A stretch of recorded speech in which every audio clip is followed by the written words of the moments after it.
I think. Well, is that contract binding? Do you think it's still binding? I mean, Yeah. it's signed by the. No, I think it would be binding. I think.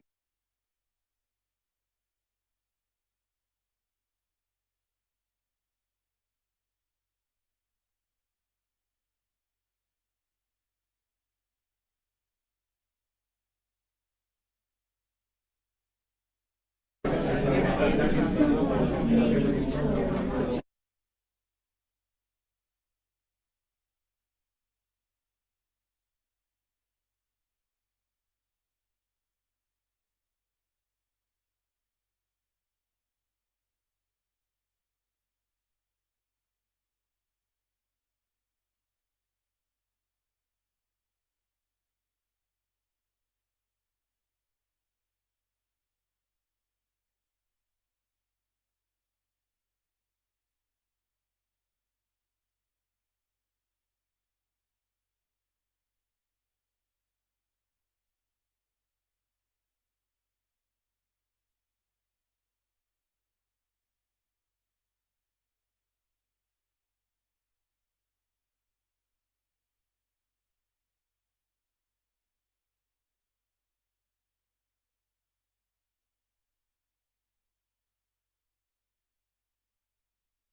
Call the March 3rd Lincolnton City Council meeting to order.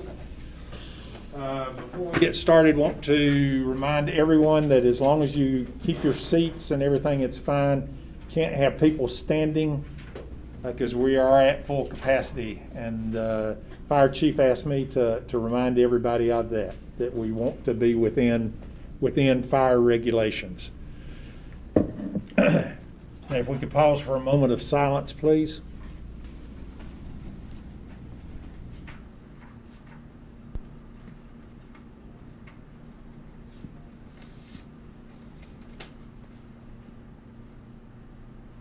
Thank you. If we all rise for the Pledge of Allegiance.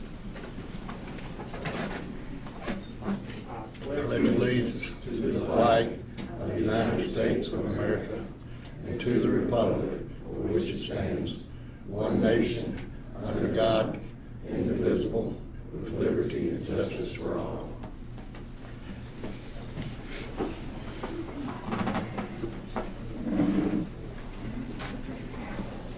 You've had a chance to look at the agenda. There are a couple of items that have been added to the consent agenda items.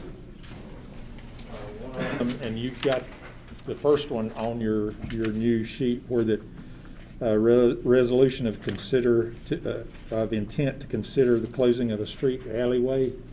You've got that in there.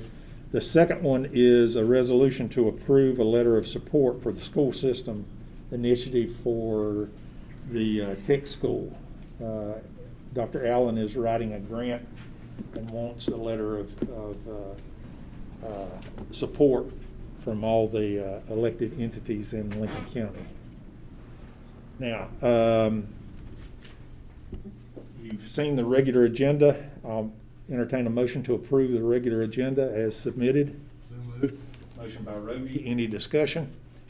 Hearing none, all those in favor signify by saying aye. Aye. Anyone opposed? Motion carries. Next is the consent agenda items. I'll entertain a motion to approve the consent agenda items with the two items that I added earlier. So moved. Motion by Christine. Any discussion? Hearing none, all those in favor signify by saying aye. Aye. Anyone opposed? Motion carries. Now, we're down to the public hearing. And before we start any of the public hearings, I want to announce if you have an intent to speak, sign up now because we've got 3 different public hearings. We want to keep it as orderly as possible. So if you have an intent to speak, I want you to sign up for it now. We're not going to ask for people at the end of each one of the public hearings, anybody else that wants to speak. So you must sign up ahead of time. Mr. Mayor, Jean has said there's some people outside that can't get in because we're at capacity, so she's gonna go out to see and get them to sign it. Okay. Just don't want to leave anybody out if they have the desire to speak. And with that in mind, since we do have, how many do we have altogether? There's 14 on the Clarks Creek case. There's 2 on Riverside Drive, and then I've got 2 for the alleyway, but they're not sure if they want to speak. They want to hear what's being said first, and then they'll decide. And some of the ones that signed up for Clarks Creek said the same. Okay. They went ahead and signed up, but they said if somebody says what they feel, they don't need to speak. Well, they beat me to it. I was going to say if you've, because of the time constraints, if you're repeating the same thing that's been said, all you have to do is to say that, hey, I agree with that or whatever. We don't have to rehash the same thing. And I had told the council I would entertain a motion on the amount of time for each individual to speak. 2 minutes, 3 minutes, whatever the wish of the council. I would suggest, and we've gotten a ton of emails. I sat down and read them all the second time this afternoon, and a couple for the first time that just came in today. But I don't know if there's a way for those who sent us emails to have a minute and a half, and those who didn't have 3. I don't know how we would police that, but. And I'm sorry, how many do we have to speak on the? On the Clark Creek, I said 14. It's not as many as I thought. I I'd think we say, should leave it at 3 minutes. Okay. I agree with Christine, everybody have her agree on say. that? Leave it at Leave it at 3 minutes, yeah. 14's always, yeah. Mary Frances, are you okay with that? Okay. Each person that speaks at each one of these will be allowed 3 minutes. We will time you. It's not that I'm being rude, but if you're in the middle of a word and your 3 minutes are up, I'll say thank you, and we'll move on to the next person because we want to give everybody an equal opportunity to speak. First one, I'll turn it over to Wesley Deaton. This is concerning closure of an alleyway. And Wesley, it's all yours. Thank you, Council.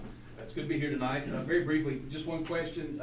You have been provided in your packet a copy of the GIS map. We've got to blow up so that y'all can look at it. I kind of wanted it so the citizens can look at it too. Y'all can just direct me how you want me to turn it to them, y'all. We've got it. We've got it. Okay, good deal. Thank you. Thank you for allowing me to be here tonight. I represent Goodsonville Properties. Goodsonville is the owner of properties that are highlighted in red on your map. And there is a kind of unusual provision in the law that provides for closing of unused alleyways or streetways when it's in the city jurisdiction. And I provided the council that statute. And all we're asking to be done is that parts of the alleyway and road be closed. We have the burden of providing evidence, and we will, of two things. Number one, that it's not contrary to the public interest, and number two, that it won't deprive anybody of reasonable ingress and egress to their property. If you look at the, there's a, looks more like a road than an alleyway that leads off of East Main Street. It's intersected by an alley. You can see from the aerial GIS that the alley's overgrown. Part of what would have been the road, you can tell it's got some traffic. We're asking that the perpendicular road be closed, and that, we call it a cross, that the left portion of the cross be closed. My client didn't ask for the right portion of the cross to be closed, mainly because of concerns about potential later ingress and egress from that street, and also the city's sewer easement that would be there. It would not be opposed to that, but just to be clear to everybody here, it's not asking for that. So we're asking for the road to be closed and the left branch of the cross to be closed. There is no parcel of property that it will be landlocked by closing this. What it does do is it allows 1, 2, 3, 4, 5 parcels to be essentially combined. One more thing for the benefit of the public and for the council. What happens if the council decides to shut these down is the title to that unopened alleyway or street is split on each side of the adjoining properties. So that would have the effect for a lot of this of connecting my client's properties. Part of it would go to the owner of what everybody calls the old Bonworth building. I can't remember who that is, but that'd be the other person that would get some property by doing this. And that is about it. I'm here to entertain any questions. And other than that, Mr. Will Cooktie, real estate agent in town, would just give a minute's worth of sworn testimony when he's sworn in, just to give you all the testimony you'll need to consider this. Any questions from the council? Okay. We've heard from Mr. Deaton. I'll entertain a motion to go into public hearing. So, Motion by Christine. Any discussion? Hearing none, all those in favor signify by saying aye. aye. I would like to speak on this alleyway closure. Have you signed up? Yes, sir. Okay. But we have to let the one that is requesting the thing to speak first, then I'll come back to you all. Yes, sir. Okay, Wesley? At this time, I'll just introduce the testimony of Mr. Will Poteet, if he could be sworn in.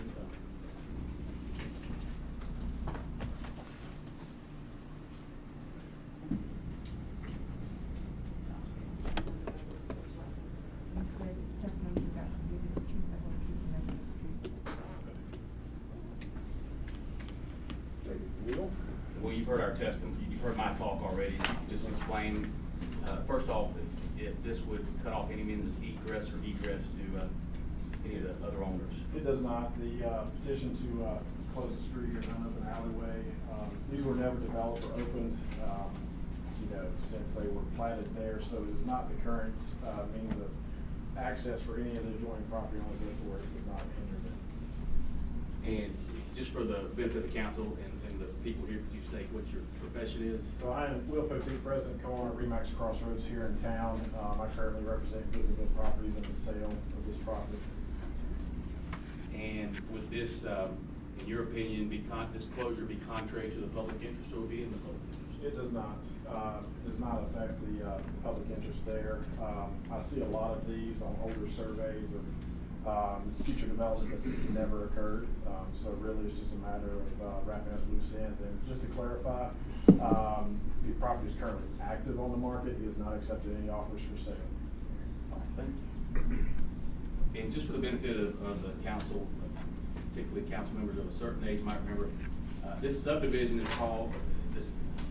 land all around there is called the Old County Home Property. So at some point in time, some of y'all might remember there was the Old County Home was right around there. That's all we got. Thank you, Wesley. Is there anyone else wishing to speak to this issue? Danny Talbot? Danny Talbert? Anthony, go for it. Okay, Anthony. Anthony Morrison. Okay, come on up, Anthony. I own the property, excuse me. Would you identify yourself Oh, I'm and sorry. give us your address, please? Anthony Morrison, my property is 2498 East Main Street. Okay. Okay. I wouldn't have any opposition if we could close the entire alleyway. I do personally have a little bit of a problem just closing part of it. I think all of y'all received a letter from my attorney. Unfortunately, he couldn't be here tonight.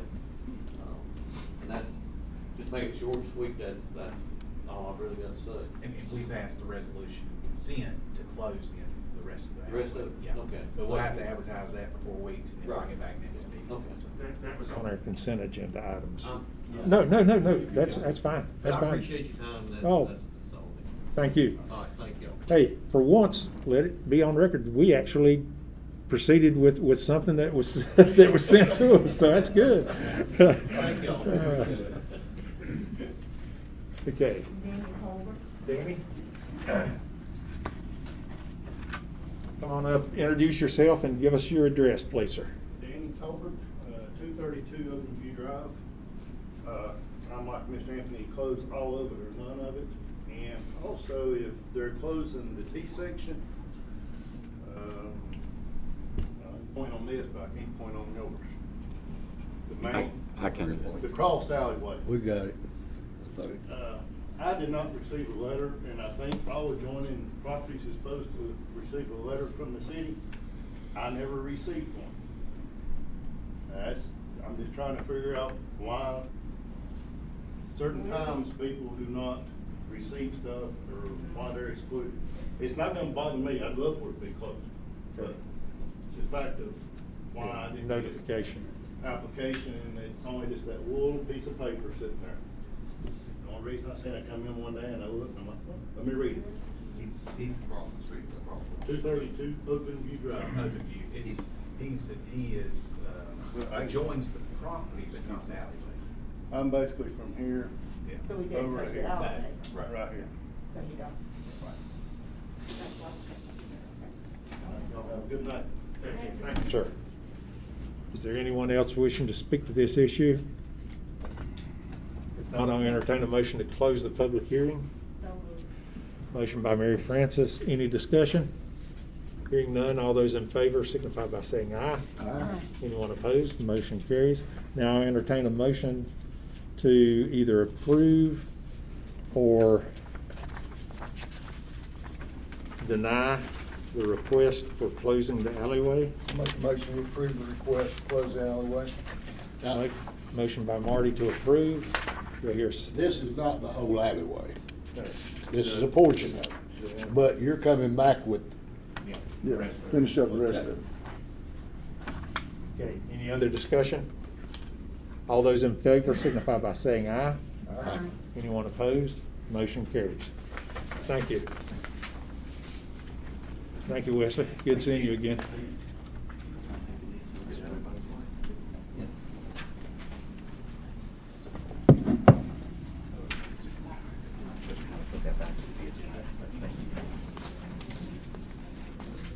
Okay. Next item on the agenda is ZMA-1-2022. I'll entertain a motion to open the public hearing. So moved. Motion by Marty. Any discussion? Hearing none, all those in favor signify by saying aye. Aye. Anyone opposed? Motion carries. Okay, we are now in public hearing mode, and Laura, I'll turn it over to you.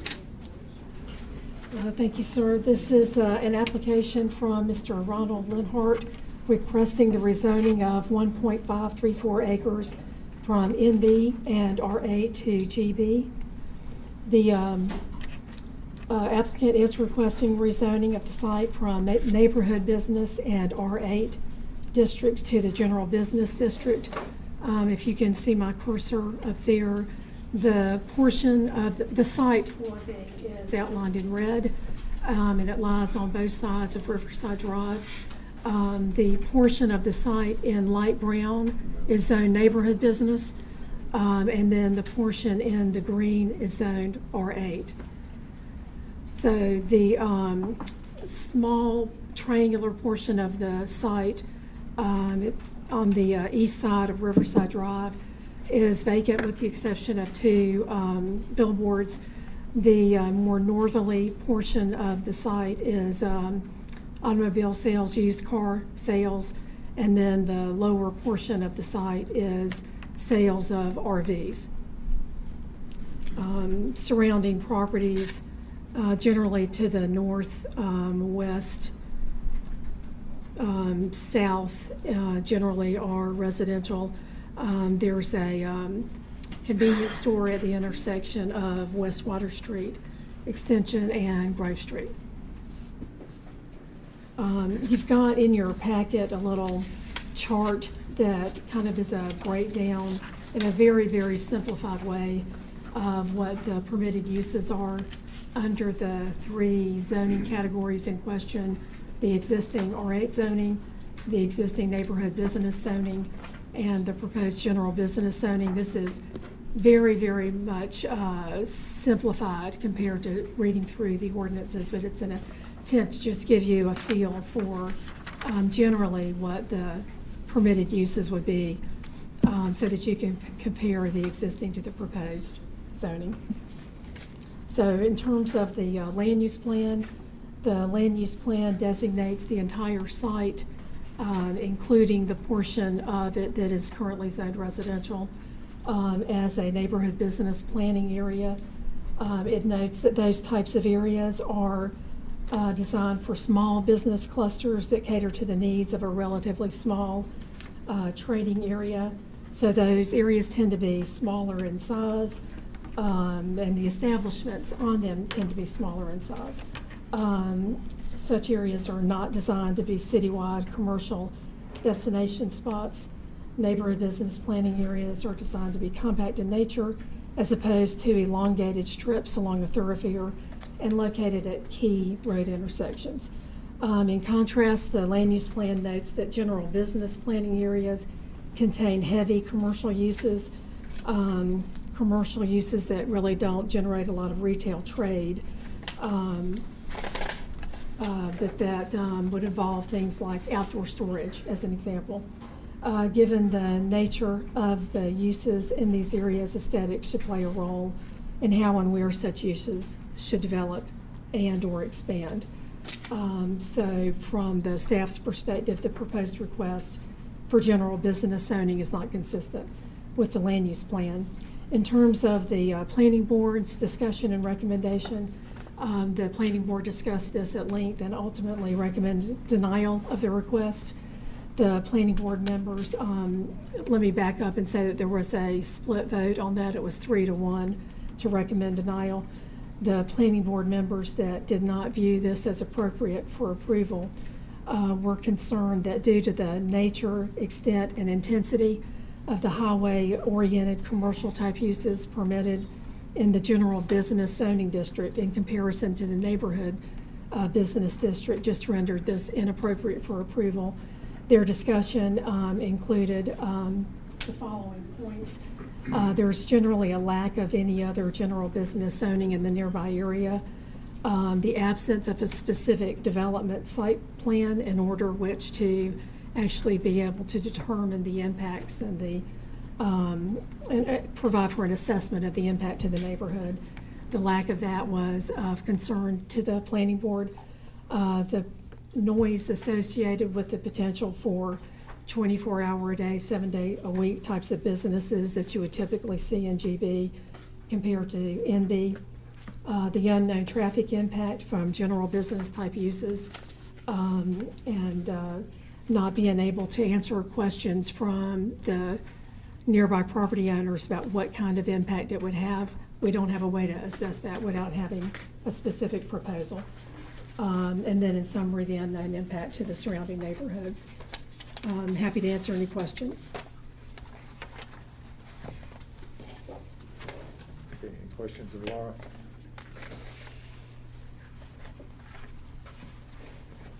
Not. Is there anyone here wishing to speak to this issue? Teresa Holloway. Teresa? I'm Teresa Holloway Rebella, Monticello. And I live at the property on 622 West Water Street Extension here in Lincolnton. And the proposal that Mr. Linhart is proposing is going to be a big impact on my neighborhood, getting in and out of the property up at the main street at Riverside Drive. And the noise factor and traffic it's increased in the last 2 to 3 years. It's kind of workable, but it won't be if we have more businesses that's going to provide a lot more traffic and people pulling in and out and traffic delayed. Traffic is already delayed sometimes around 4:30 or 5 o'clock all the way up to the courthouse and the Citizen Center. So it's already heavy traffic and it's just going to increase, and it's nothing that my community wants to deal with.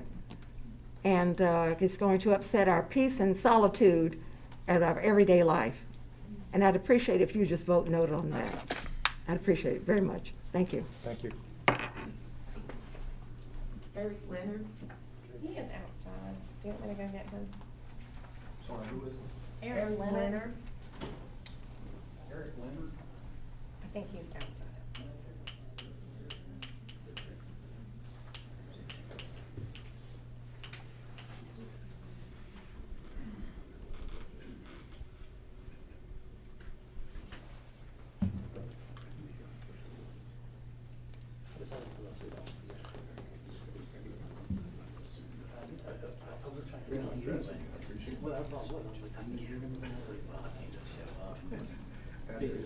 For the convenience of time, who was next? And we can, oh, that was it? Okay, okay.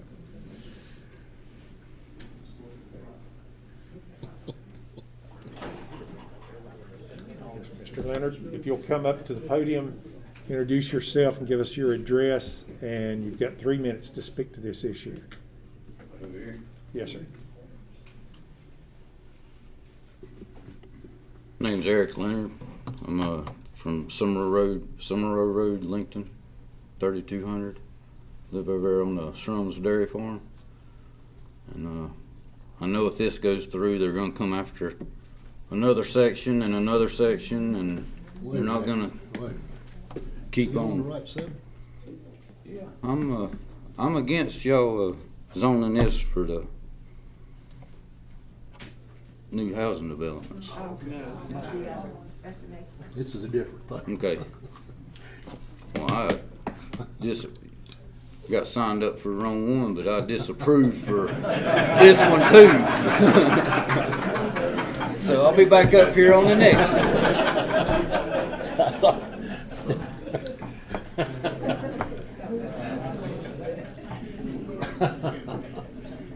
I'm glad I wasn't the only one confused, so that's good. Okay, I entertain a motion to close the public hearing. So moved. Motion by Christine. Any discussion? Hearing none, all those in favor signify by saying aye. Aye. Anyone opposed? Motion carries. Now, I entertain a motion to either approve or deny the request. I make the motion to approve the request. Okay, Roby has made the motion to approve the request for rezoning, and with that, we'll have to take a couple more after this. to keep it legal. Any discussion? I had a question of Laura. Laura, that property on the corner of West Water Street, everything else is built out. That property, is it large enough for any development other than residential? Dr. Eady, are you talking about north of West Main Street Extension Right, the small at North triangle. Grove? Small triangle. Formerly owned by Mr. Carswell? Is that the one we're talking about? I'm talking about the small triangle across Riverside Drive, Where the yeah. billboards are? Yeah. Yeah. Is it large enough for anything other than residential? I don't think it's even large enough for residential by the time you'd have your right of way. I never, for, You're not sure? I'm not sure. Okay. With variances on setbacks, some sort of automobile-oriented use, like a outdoor car wash for, somebody might be able to make that work if it didn't have really a building connected to it. I would hate to prejudge what a developer might be able to put on there. Okay, thank you. It would have to be very small though. You've got right of way from both Water Street and Riverside. And that should be shown in the yellow there. That part That was should take created in. when they built Riverside, it cut the Yeah. parcel of half. Cut it. Okay, any other questions? Okay, motion has been made to rezone. All those in favor signify by saying aye. Aye. Anyone opposed? Nay.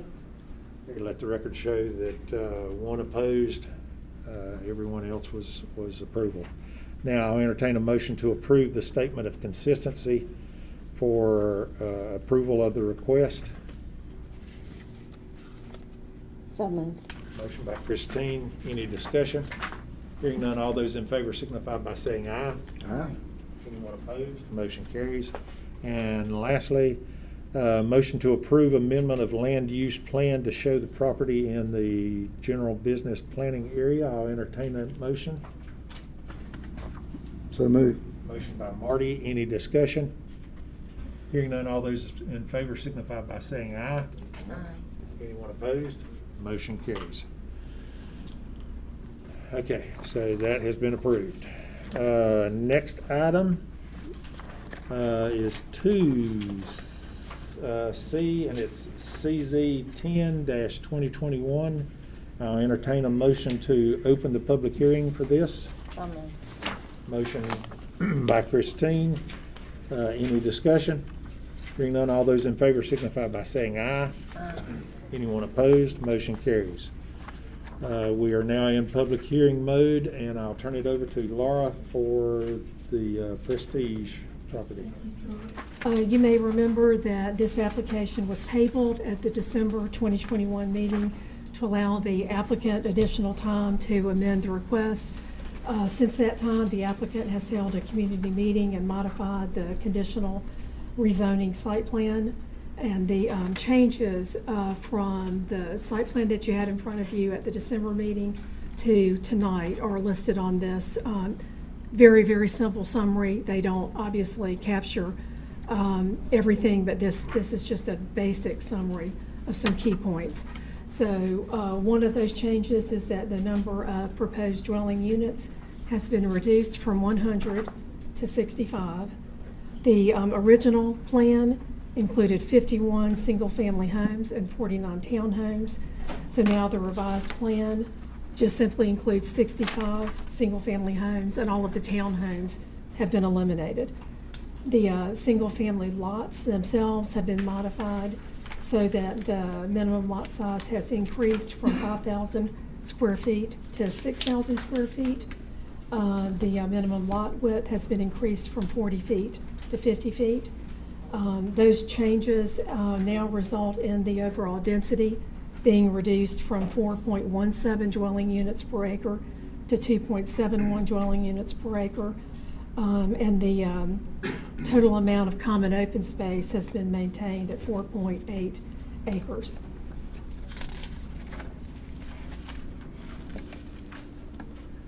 So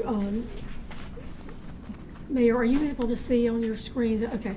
The site plan on the left is the originally proposed site plan, and you can see that there's a townhome element to it, kind of on the westerly edge. The proposed site plan is on the right, and those townhomes have been eliminated in favor of single-family lots, and the lot size has been increased in size. Does council need me to go over stuff that we already went over at the December meeting, like the site location? Are we good on that? Okay.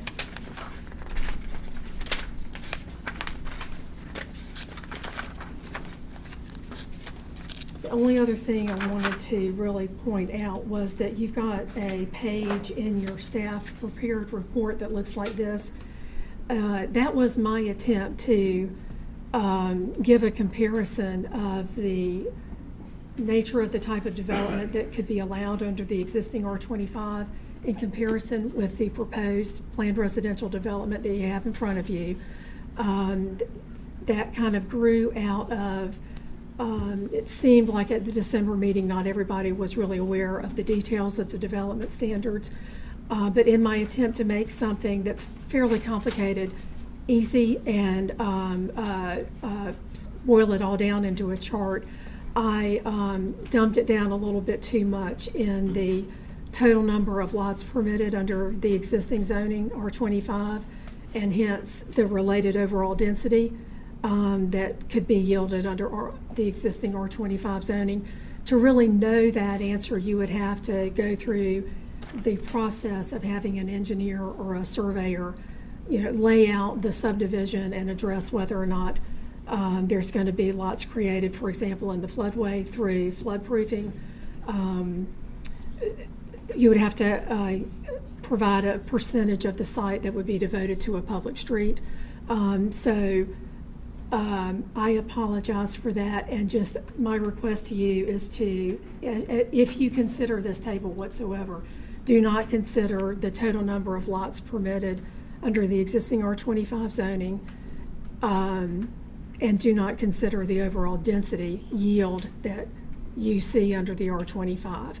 In terms of minimum lot size comparisons, lot width, setbacks, and side yards, and required open space, that is something you can consider because those are just givens outlined in the ordinance. So my apologies for that, and Mr. Haynes has my letter of resignation tonight. Where the planning board was from the last meeting was that they had recommended approval. Happy to answer any questions. And there might be somebody here that also wants to speak. Okay, and one thing that Marty and I had talked about, you want to ask that question about phase one? Yeah, I was going to save a little time. Some of our emails dealt with the advertising for the public hearing for phase one, and I just wanted to ask you if there's anything inconsistent, abnormal, or unusual, or anything that violates the law, or anything that's inconsistent with any other municipal or governmental action to advertise for zoning change. Well, for both phase one and the proposed phase two, all of those requirements have been met, and we go through if people want to discuss the zoning change notification, that is for another night. Is that correct? Because we're in compliance with the law, we're in compliance with common practice, and we're not against changing what we do, but that's actually not germane to what we're talking about now. Okay, thank you. Secondly, would you be able, if we're going to we're going to have to provide utilities this development. Could you give me an idea of what the cost of those utility services are, and then maybe the cost benefit analysis? Or maybe the city manager has that. Yeah.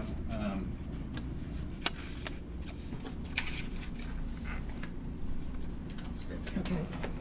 Oh, I definitely don't know. And because both phase one and phase two would be a possible annexation, we wanted to. Oh, can you not? Okay. All right. Because phase one and phase two would be possible annexation, we felt like we need to go ahead and run some revenue and expense estimates on that. Now, I ran the Prestige. I ran both phase one and phase two together, and using the numbers that we were given on what the houses are going to be sold for at today's rate. You're looking at, with property tax, vehicles, and tag, somewhere around $627,000 of revenue. Phase 2 would probably make up about 100 to 120,000 of that, if you're breaking down per house. And on the water and sewer, naturally you have some one-time fees. Your tap fees would be $280,500. Your meter fees are $99,000, but we consider that a wash because we have to purchase the meters. Your revenue for water would be around $151,200. Sewer would be $207,900, with a total of $359,100. As far as, because I wanted to be fair in thinking that, right now housing seems to be an all-time high. We've seen 30 or 40% increases per year. So I backed down to what we would see these houses go for probably 2 or 3 years ago, just to be conservative. In the property, vehicles, and tag, it came to a total of $462,738. For the water revenue, I even backed it down to what we would call a below average rate. The water revenue was $79,200, sewer revenue $118,800, for a total of $198,000. As far as expenses, we're not going to have a tremendous amount because the utilities are going to be provided by the developer themselves and then turned over to the city. In years to come, there will be expenses as far as the water and sewer as we have leaks and repairs and so forth. The main cost we're going to see would be at our water and sewer plant, in as far as treating the water and the wastewater. We're not going to have any fixed costs at those plants because we have the capacity for that. There is an upgrade to the lift station, but we're in the process of doing that to accommodate more from the industrial park too. So that's a portion of that would be. But like I say, we just tried to look at what revenue was coming in and what expenses we knew. If we see any more development in the area, then naturally there would have to be more expenses, especially like in the public works side as well.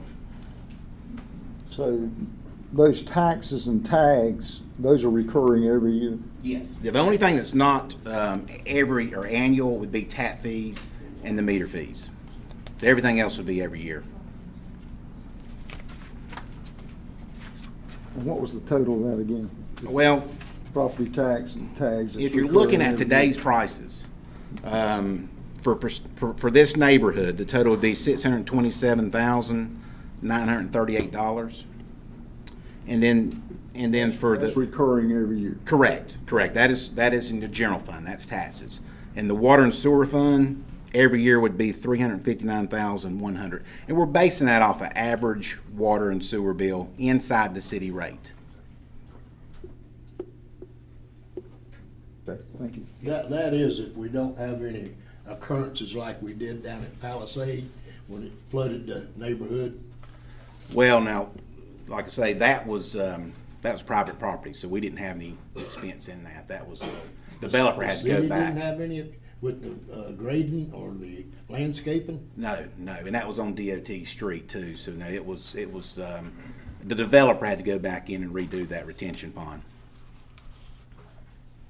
But if that would happen up there, would it be on us? The expense we're going to have is, naturally we're, if they're annexed, then we'll have to provide a solid waste can and a recycling can if they sign up for it. Those will be weekly pickups as well. Police protection, and we would, it's according to whether we're talking about one subdivision or two or three, whether or not it's add a person to a shift, but we know we would have an increase there. So it's hard to speak on just adding one neighborhood versus if you're talking multiple neighborhoods as well. Any other questions? Okay, thank you. Okay, how many people have signed up for this? 14, did you say? 15. Okay. And let me remind Rob, I was about to forget about you. I was going on with the public hearing. Mr. Mayor, if you don't mind, I'd like to do a brief presentation of the Phase 2, if I could. Sure. Council, good to see you all again. Since I was about to forget about you. That's why I was kind of waving my arms there. Being friendly. Well, folks, I appreciate you taking the time to meet with us again tonight at this hearing. As you know, we were here last December for the Phase 2, and that was tabled, and we're coming back before you tonight. I will try and keep this as concise as possible, not go through all the details that we have that we did back in October for Phase 1 and then back in December for Phase 2, but I do have some important points that I want to cover tonight. For the record, my name is Rob Brown. I'm with the Jonas Law Firm. I represent Prestige Corporate Development and their subsidiary entities. With me tonight is Steve Bailey, who's the president of Prestige, and Andrew Grebe, who's with the Land Development. And I work with these gentlemen on a daily basis on many projects in many different counties. At the December hearing, I believe Councilwoman Poinsett requested that we go meet with the public. As you know, there were a lot of folks here in opposition, and so we agreed to do that, and we were glad to do that. We held a meeting on December 20th at New Vision Ministries. I didn't do a head count, but we estimated 40 to 50 people there at least. Majority of those were opposed to the project. There were a couple that spoke in favor. We had about a 2-hour meeting. The first hour and a half of that meeting was basically us listening, which is what the purpose of a community meeting is. And then the last 30 minutes became more of a Q&A, a little bit more dialogue with my client, myself, and the homeowners, trying to reach some kind of compromise and really trying to find out what their concerns were. The purpose of that meeting was to listen to their concerns, go back and try and address those if possible. And I'm pleased to tell you tonight that we're here because my client did do that. They listened to these citizens that had concerns and went back and made some serious and significant concessions in their proposed plan.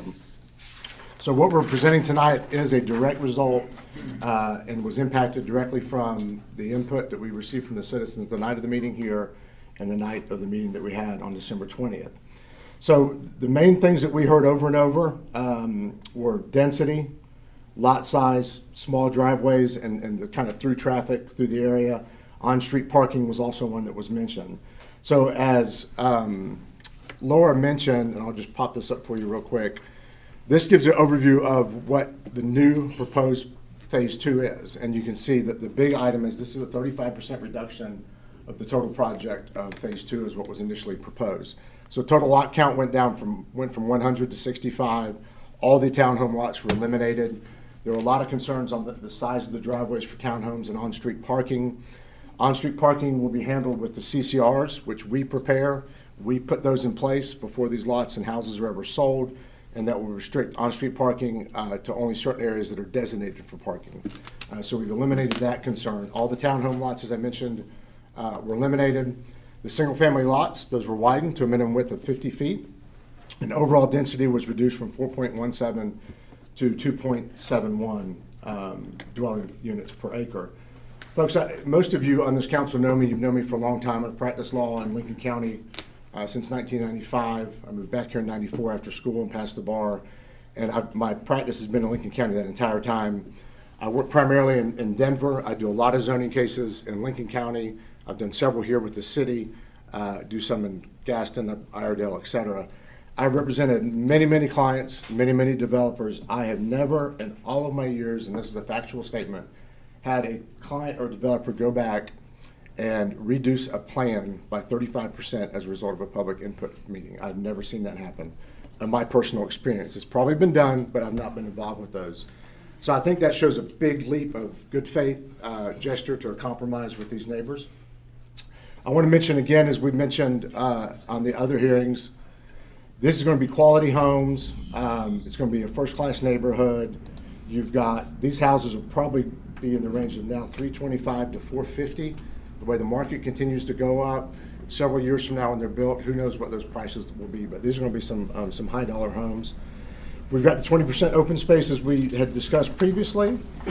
And Dr. Eady, I appreciate you mentioning the Phase 1.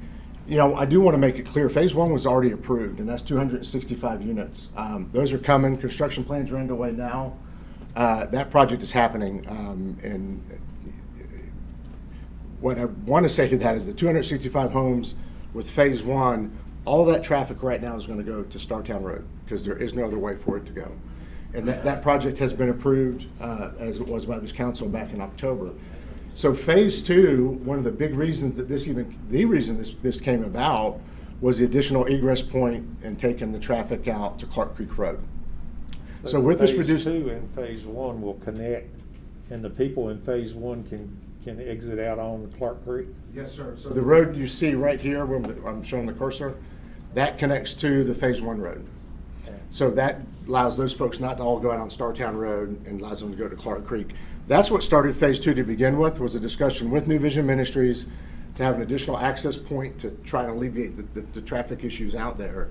And then when the church said they're willing to sell, my client said, well, if we're going to put an access road, perhaps at the price that we've negotiated with the New Vision, we probably need to develop that and make some profit there, and that's what the reason is there. I will say this, I think the discussion on the traffic, and I'd showed traffic slides before that showed, if you Google map this, traffic coming out of this area is going to be going all sorts of different directions and not through town. Obviously, there's busy times at school time, and we all realize that. This site is 4 miles from where we're standing right now. So it's not in our backyard. It's not 2 blocks from here. It's about 4 miles down the road. I will say this, and this is a big concession that's been made, and we've not made public, and I'm going to make a public statement now. My client is offering and will go ahead and initiate a signal warrant analysis. And if DOT, as a result of that analysis, determines that a traffic signal would be necessary at the intersection of Clark Creek and Startown, they will install that at their cost, provided they can acquire the right-of-ways. So that will be done, and we'll report the results of that. One of the other concerns expressed at that meeting is why can't this be a Huntington Hills or Grandview Farms? Huntington Hills lot sizes start about 0.4 of an acre, and most of them around half an acre, 0.5. Grandview Farms is a whole different type of subdivision. Those things are about 3/4 of an acre and go up to several acres. And I'll be honest with you, the reason these aren't being done here and they aren't being done in the county and they aren't being done down in Denver is just the cost involved. Land acquisition cost is so high right now. Development costs are extremely high. Cost of materials, putting in utilities, roads. It's not feasible for developers to do this. That's one reason. The other main reason is there's not a market for that. The market is what is being built right now, and that's why you see these type of neighborhoods being built in Denver all over the place. I pass 4 of them coming from my office to my home every day, and these things are being sold before they're out of the ground. And so the market is what drives developers to do what they do, and this is the market.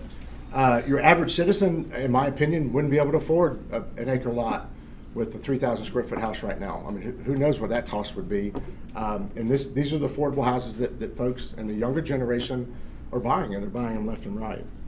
Lincolnton housing market, just like it is in the county, is very tough right now. There's not a lot of product out there. There's not a lot of houses to purchase, and this is going to be a valuable alternative.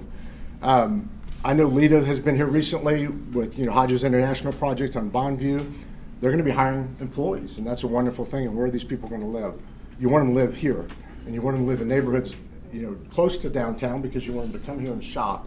You want them to eat dinner here, where we ate at Court Street Grill tonight, and you want them to shop downtown and use local insurance agencies and local attorneys and all those folks that benefit in the retail from this. So that's a huge benefit that we've discussed at our prior meetings as well. I'd mentioned in the past that Prestige is local. Right now they're in Huntersville. They are relocating to Denver.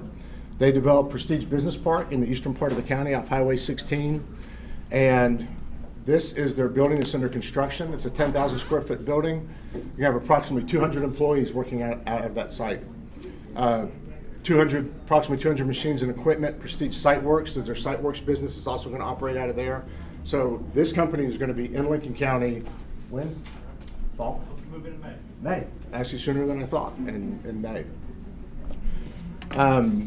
I mentioned City of Lincoln is thriving, folks. There's a lot to be proud of. When I drove in tonight, I was pleasantly surprised how many people were walking around downtown, and that's what you want. The rail trail was completely full. I had the pleasure 20 years ago of doing the title search with Steve Gurley and Mark Carpenter for the Marshall Cloninger Rail Trail, and to see that thing be utilized like it is now is just incredible. I'm going to show you one last slide. I do a lot of research for different development projects that I do, and this is a website called Strong Towns. And this says it all. If you're a town and you're not growing, you're dying. If you look across the landscape of towns, they're not growing or dying. Cities that don't grow die. This is not my quote. This is from an article on this website. So in my opinion, you've got to grow. Lincoln is thriving and continue to thrive, and this will bring much needed business downtown as well. Mr. Mayor, I'd like to reserve the right to come back and address any of the concerns that come up that we haven't addressed during this presentation, if that's okay? Appreciate it. All right. Yes, sir. Can we have a question? Oh, yeah. I'd just like to know how many of our good Lincoln County contractors are being hired to build this project? Yes, sir. My name's Steve Bailey. I'm with the applicant. We hope to be a Lincoln County contractor. My name is Steve Bailey. I'm with the applicant. We are one of those Lincoln County contractors. We'll be living here in just a couple months, and we have our own site works guys doing the utilities. Nope, we will in May. We own the land. We're building our building. We use trades. I do not know who the trades will be. Full honesty, I don't know who the trades will be that will be working there. I mean, we'll have Lincoln County people out there working with them. I hope so. Yes, sir. Well, We're hiring right now. From Lincoln County? Yes, sir. We have several folks that live in Lincoln County there that work for us. Several. Yes, we have 200 and some employees. I don't know the exact head count of how many of those live in Lincoln County, but from all around the area, yes. And I think part of what Steve was saying, they own Prestige Site Works, which will do all the site development here, which is the installation of utilities, the grading work and all that. And those are their employees that will be here from Lincoln County. Good question. Thank you. Any other questions of Rob? Okay. Thank you. Thank you, sir.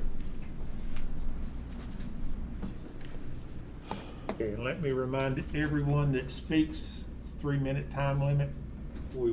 I will stop you in the middle of your presentation, but 3 minutes is it. First one. Greg McBride. Greg McBride. Greg, if you'll go to the podium. I'm stove up. Give us your name and address, please, sir. My name's Greg McBride. I live at 209 East Congress Street. I'm here as a resident of Lincolnton. As we all know, that this city has bloomed in recent years under the guidance and oversight of this council. New restaurants and businesses, new people, and new attitudes have become commonplace in our little town. None of this happened by accident. It came about from very careful deliberation and wise decision-making on the part of our city council.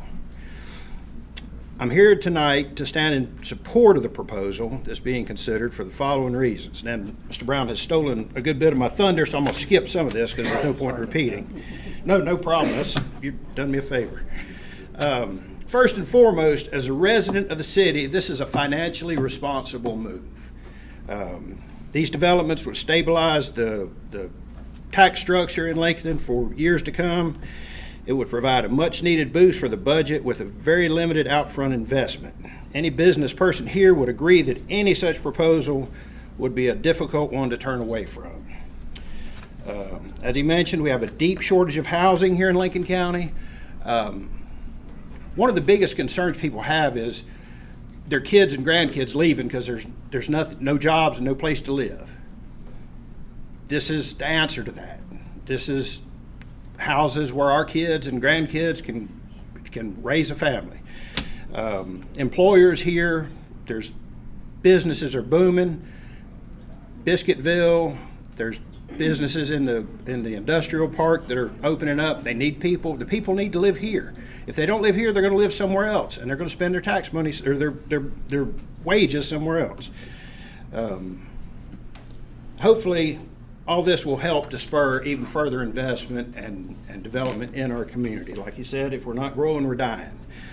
I've heard, again, the references to the project being too densely designed. Well, to back what he set up, that's how young people want to live. That's how, I've got a 30-year-old daughter. She does not want 2 acres in a 2,500 square foot house. She wants to live in a townhome. It's not, I'd beat my head against the wall, but that's what she wants. I mean, that's where we're at. And as far as traffic, The DOT, I'm assuming, has already examined the proposal, made their suggestions. There's been compromises made. The traffic flow should not be an issue. I think the compromises that he has offered have been generous. All in all, I think it's a good proposal. I think we'd be fools to let it go, let it slip away. Thank you very much. Thank you, Greg.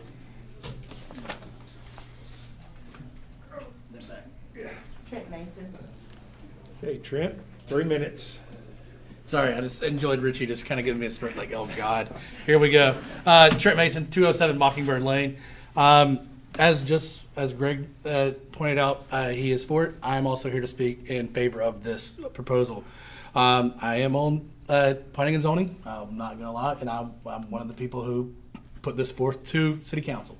Some of the main reasons I want to talk about first is I love seeing this turnout. I hope that you all continue to come back and participate every month. I mean, there's planning and zoning meetings you can come to. You can come to City Council meetings. There's nothing better than coming downtown and saying, hey, there's not enough parking. That's great. That makes their job harder. They've got to find us parking because we're growing. And that's what this is about right here. Our city is growing, and we need to be on the forefront of having housing for those people to come and live here in Lincoln County. We want those tax dollars to stay here. We want those people to stay here. People is what makes a community strong. It makes the community grow. Right now we're at a significant crossroads here in Lincolnton. I've had this conversation before, and Richie, if I'm wrong on this statistic, please correct me. 95% or more of all land has been developed inside the city limits. It's pretty close. We're busting at the seams. People want to move here. The reason why they want to move here is because, I'll give Richie his due, right now. Let's say the city manager, the city council, LEDA, all these great, and even the community. We've all come together and we've made this place better. And we continue to make this place better. And we should be opening with open arms, letting other people come here, live here, and be part of our community. Because, I think if you have something great, you want to share it with other people. I know it's not ideal because it doesn't match Huntington Hills. But as Greg said, also and Mr. Brown said, this is what the future is. If there wasn't a demand for it, they wouldn't be building it. They would be building other homes. I will speak to myself. I'm 38 now. I hate cutting grass. This is the kind of community I'd want to be in because I don't want to have to own lawn equipment. That's just me. I might be lazy too. There's that too. But hey, know who you are, right? Just know who you are. But anyway, at the other side of this, I do work in the industrial park as a plant manager. I do have employees who need housing, and there's a shortage. There's just not any place for people to live right now. You can go on Zillow and you can see what homes are listed, and there is nothing there. So why not give other people a chance to experience and love the community that you all, myself, we enjoy. That's it. Thank you, Trent. Michael Isaacs.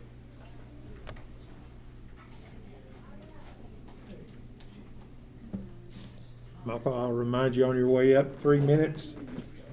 And if you'll introduce yourself and give your address, please. Yes. My name is Michael Isaacs, and I live at 1951 Autumnwood Court, which is in Huntington Hills subdivision. And I've heard each one of you tell us you want the community to show up so that you can hear us. And I want to thank my community for coming out tonight to oppose this rezoning. I also have 233 signatures that I would like to give for the record of our community that has also opposed this. And our community is still deeply hurt over Phase 1 being approved and without the community knowing about it. And if I understand the UDO correctly, any housing development over 10 acres is required to have a community involvement meeting. And let me just read what it says. It says, prior to final acceptance of an application by the director, all applicants petitioning for conditional zoning districts shall hold a community involvement meeting in accordance with the following requirements. The purpose of the community meeting shall be to inform the neighborhoods of the nature of the proposed land use and development features and explain in a plan and solicit comments. This never happened to us, and we are deeply concerned with why it didn't happen. And so we believe that our community was built on R25s and R15 zoning, and we believe it should continue. We've invested a lot into our community, and we want our community to stay like it is. I've asked that you not allow the love of money to override what is right for our community and our city. I've heard so the main purpose of this land can still be accomplished under the R25 zoning. Thank you very much. Steve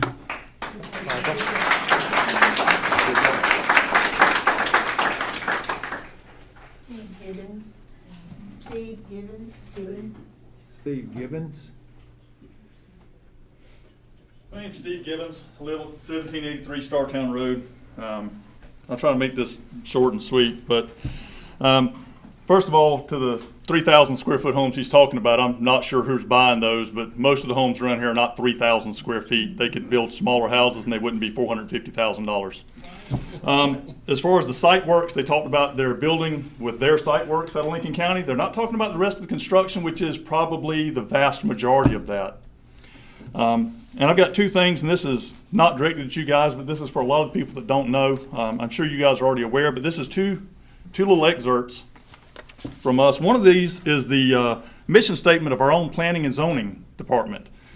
To help ensure the safety, integrity, value, and measured development of real property within Lincoln County by accurate, efficient, and timely issuance of permits, by judicious and consistent enforcement of state building codes and local land use ordinances, by creating and maintaining a cooperative, open relationship with the citizens, land use professionals, and builders in Lincoln County.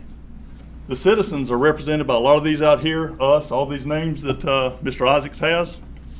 The second thing is Article 7 of the North Carolina General Statutes, and it refers to the purpose of zoning and what zoning is supposed to be for. Zoning regulations shall be made in accordance with the comprehensive plan and shall be designed to promote the public health, safety, and general welfare. To that end, the regulations may address, among other things, the following public purposes: to provide adequate light and air, to prevent the overcrowding of land, to avoid undue concentration of population, to lessen congestion in the streets, to secure safety from fire, panic, and dangers, to facilitate the efficient and adequate provision of transportation, water, sewage, school, parks, and other public requirements, and to promote the health, safety, morals, and general welfare of the community. That's all we're asking for, because we don't believe that this development is in the best interest of our community. We understand that the income would help the city, and we're not opposed to that, but you can do that at R15 and R25. It doesn't have to be at planned residential. That's it. And I'm going to let y'all have these if y'all want to look at them, just so you know these are not something I made up. You can pull those up on the North Carolina websites. Okay. Thank y'all.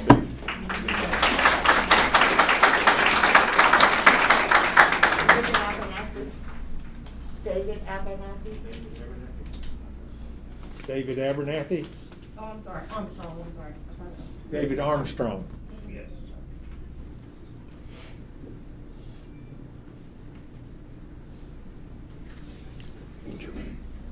Give your name and address, please, sir. My name is David Armstrong. I live at 3907 Ritchie Road. I appreciate the mayor and the council hearing what I have to say tonight, and the distinguished lawyer over here, although I don't believe what he does. But anyway, I appreciate the opportunity to say this. Out there on Clarks Creek Road, where we're talking about building this thing, it's going to be so much traffic that we're not even going to be able to get into town coming down Clarks Creek Road. And there's building sites everywhere. We see clearings coming up. I don't know if it's if the city is already in this and examining this, but we've got people clearing land everywhere to build something, and we don't know about. But anyway, I want to tell you something else. When you get a population like this, what are you going to do with the schools? What are you going to do with the fire, police? Are we going to have more police? I'm going to read you something. This about went off before I got a chance. This is Lincolnton, with a crime rate of 49 per 1,000 residents. Lincolnton has one of the highest crime rates in America compared to all communities of size, from the smallest towns to the very large cities. One chance of becoming a victim, either violent or property crime, here is 1 in 20. Now that says something, what a population burst to do sometime. You got more people to protect, you got more people to provide services to, you got more people that's going to be not protected. It's going to be more people that that crowds the highways and streets. It's going to be more people with accidents. There's those roads down there are state roads. Are they going to widen them? Has the city council and the mayor got with the state? It says if it's something on their docket right now, it won't happen to 5-10 years later. If it's not, if they're not going to widen the roads, quit doing the population. I mean. Thank you, sir. Your 30 minutes are up. Okay.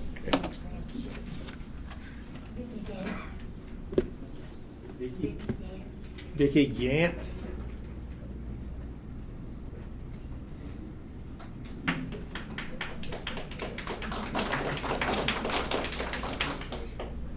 Hello, I'm Vicki Gant.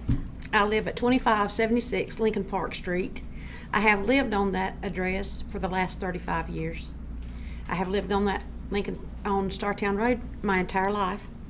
Never had a problem there, but with what's being proposed, I'm afraid that we're going to have lots of problems. We've got the school system is one thing. We got Lincolnton Middle School right there.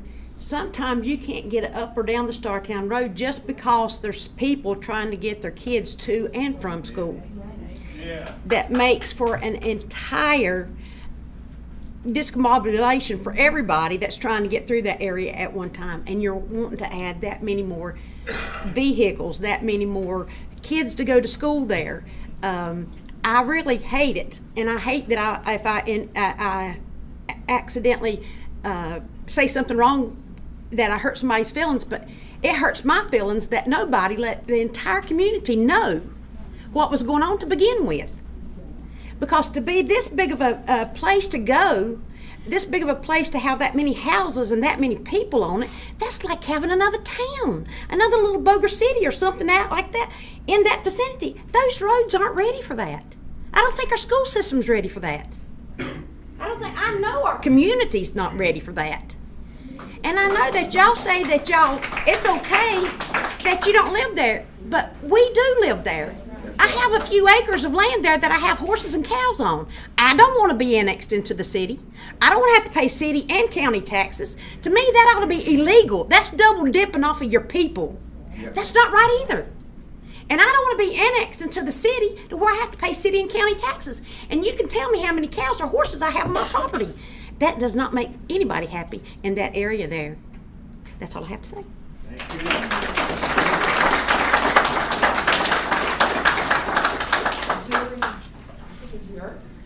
Jerry. Jerry, you're going to have to help us with your last name. Urick.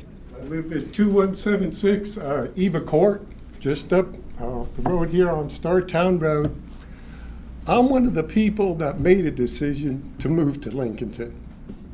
I took my life savings, I bought some property, built a house, and I was comfortable in doing that because zoning told me pretty much who I could expect the type of neighborhood to be and what generally would be in my area. I took great confidence in that zoning. It was important to me, and I banked my life savings on it. Hopefully zoning is important to you as well, as it was to me. I have a 40-year-old daughter.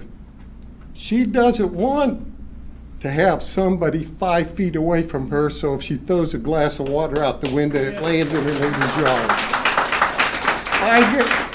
I guess I'm one of the dinosaurs.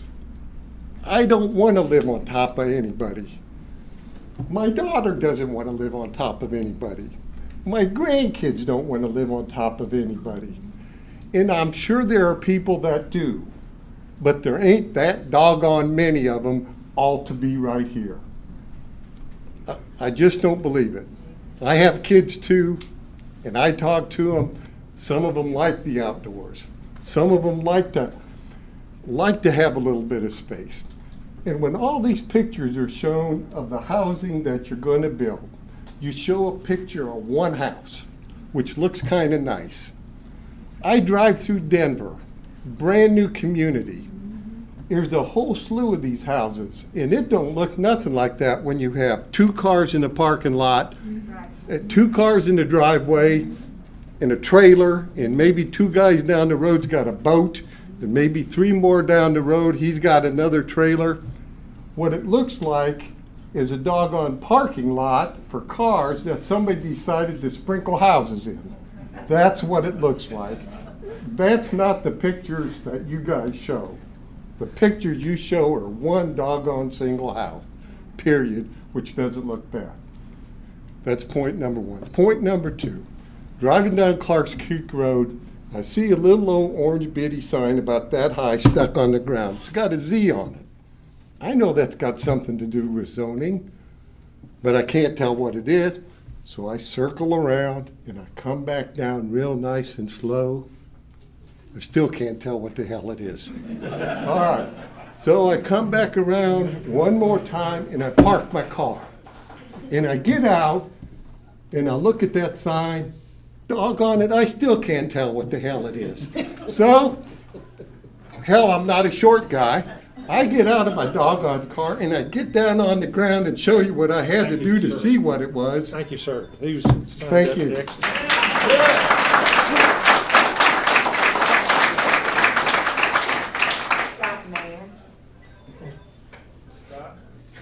I don't know how you follow that. I'd give him another minute. No, I came in here in October, Scott Man, 663 Clark Creek Road. I came in here in October. I received a phone call in September from Robert. And I saw 2 opportunities. One was to sell our property that we're probably never going to develop. That was one. The other was, the plan was presented that there was only going to be one way in and out of the cul-de-sac or out of the development that they were doing. And so if they could come through our property over there, which we wouldn't want to just sell a little road, if they could come through our property, then it would make it a whole lot easier for the traffic. People could come through the cul-de-sac and come back up and around. They wouldn't even be going up to the stop sign and stuff. So we saw there's 2 opportunities, one to help ourselves and one to help the community. And this is what I've learned. And it's a hard lesson to learn. I learned it coaching basketball, coached basketball, baseball, and softball all my life, except for the last 3 years. I've been a pastor for 16 years. I've been in prison ministry for 36 years. It's not what you do for someone yesterday, it's what you do for me today. And people will attack your character when they don't even know you. They'll talk about people. I've heard this man be ridiculed. I know this man, and I know him to be a good man. Just because people disagree with you don't mean you got to attack their character. Disagree and say, hey, I don't like this, I don't want this, but don't sit in a restaurant. I've had people, church members and other people, heard people from this room, in this room, sit and talk about people, and attack their character. You don't attack somebody's character because you don't agree with them. If you don't agree with them, you vote against them. You tell these guys you don't agree with them, but you don't attack their character. That's not right. We all love Lincolnton. I love Lincolnton, you love Lincolnton, so let's agree to disagree, but don't attack people's character. I've heard people talk about my church. You don't know my church. If you don't come to my church, you don't know my church. You don't know what we do. But you attack somebody's character just because we want to sell property and try to help in two different ways. So I just want to say this. There ain't no right and wrong. I don't care what you do. You're going to please some people one week, the next week you're not. They're going to love you one week, and the next week they're not. Like I told Roby earlier, you do what you feel like's best. You feel like you do what you're supposed to do, and you can go home and live with that. And then the rest of us have to live with it. I'm going to be happy whichever way you vote. I'm going to love these people, whether you vote no, whether you vote yes. It don't make no difference to me. But I'm just saying we can agree to disagree. Leah Gibbons. Leah Gibbons.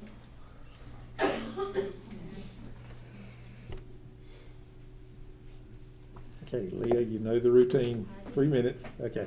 I'm Leah Gibbons. I live at 1783 Startown Road, and I first off just want to say that I am not happy to be at odds with the pastor of the church, Mr. Brown, the developer. We are not against development. We are not against businesses having, more business. We are against this type of development.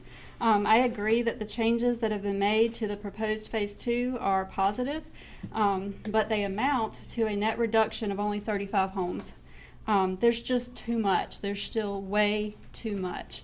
There are no changes to Phase 1, which is already 265 homes. Overall, the changes do little to address the concerns we expressed in December of high density and tightly packed homes.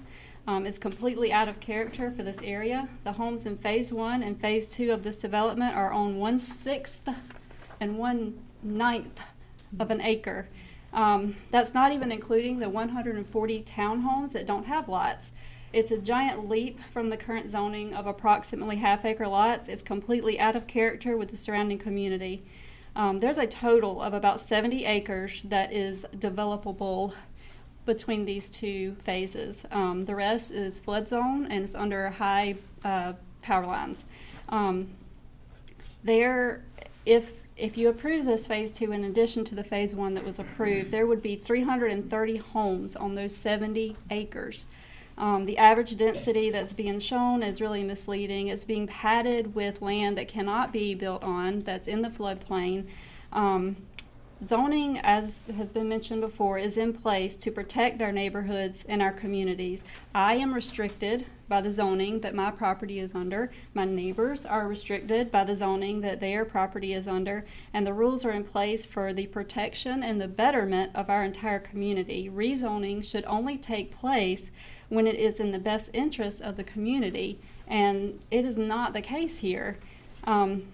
By and large, the parties that are in support of this are largely removed from the negative impacts that this is going to bring, and they will not have to live with the negative consequences. We, as residents, want to know that our voices matter, that our quality of life and our investment matters too. We live in this area. This is our home. We live with the consequences of what you decide. It's going to have a profound impact on all of us, and in time, it will extend to Lincolnton as a whole. Lincolnton is a very desirable city. We want that to be preserved for future generations.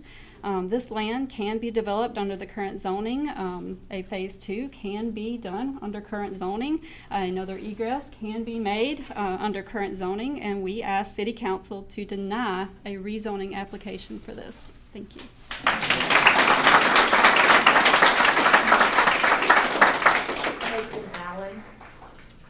Nathan Allen.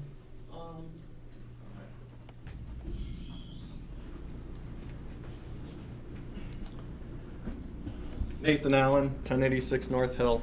I just want to say that if you approve this, it's something that can't be reversed. Once it's done, it's going to be done. And it's also going to open the floodgates for more property. And as somebody had already said, we're see Bethel Church, I believe it is, on both sides of the road. They're clearing all kinds of land. I'd love to know what the approval is for that, because I bet you it's not going to be for something like these townhomes.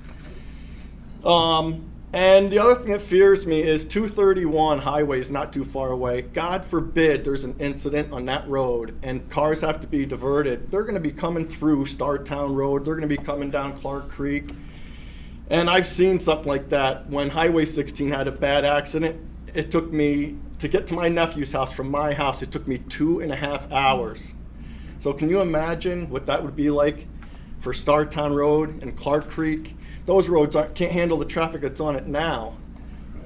And we're just people that have invested money in our homes, and I know people here have invested a lot of money. I've put a lot of money into my home, and I'm not even near done. I don't want to put any more money into it if this is going to happen, because I don't want to live here. And that's it.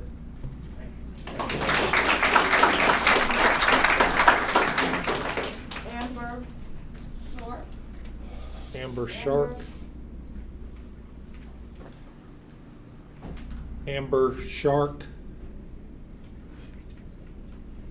Oh.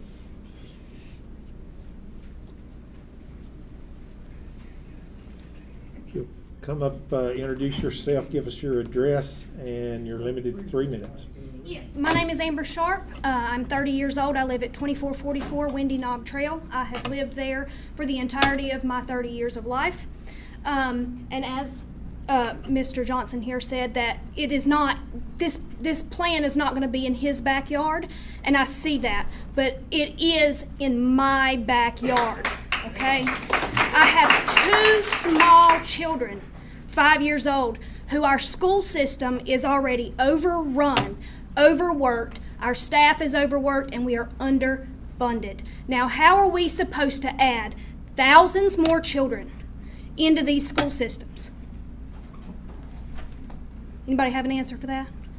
How about our hospital that is only 2 floors currently that have active beds in them other than ICU? I have worked in the medical field for 14 years now. 14 years I have worked in the medical field or volunteered therein. How are we supposed to keep up? Our emergency department is small. We already have staffing shortages across the board in healthcare because of the pandemic. How do you plan on taking care of thousands more people in our little tiny town? What I moved here for, what I have grown up in, is a small town where everybody knew everybody. Everybody knew everybody, and we felt safe. I felt safe raising my children here. I will no longer feel safe raising my children with my backyard full of people that I do not know. I do not know their registered status.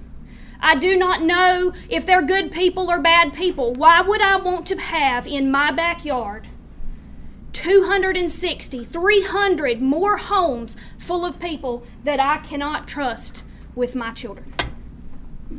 And I think I can agree and speak for most of the people here tonight that this is not what Lincolnton wants. The money is nice, but please keep in mind that money's not everything. Our way of life is what's important, not money for businesses.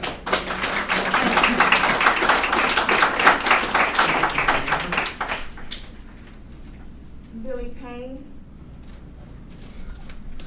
Billy, if you'll give your name and address, 3 minutes. My name's Billy Payne. I live at 2065 Startown Road. It's at the intersection of Clarks Creek and Startown Road. You know, I pull out of my driveway about 10 minutes after 7:15 every morning. And I don't get on Startown Road until about 7:30 or 7:40 every morning already. I travel to Gastonia on my way to work, and I sit at my driveway about the same amount of time it takes me to drive to Gastonia to get to work. I'm an engineering land design professional.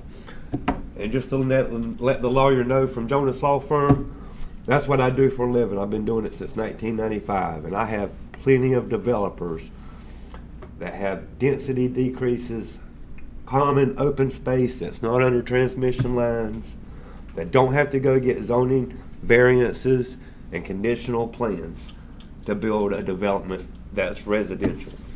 This R25 was perfect for us. It fits our small town community. That's why I like living in Lincolnton. I've lived here since 1995. I'm a resident here. I pay my taxes here.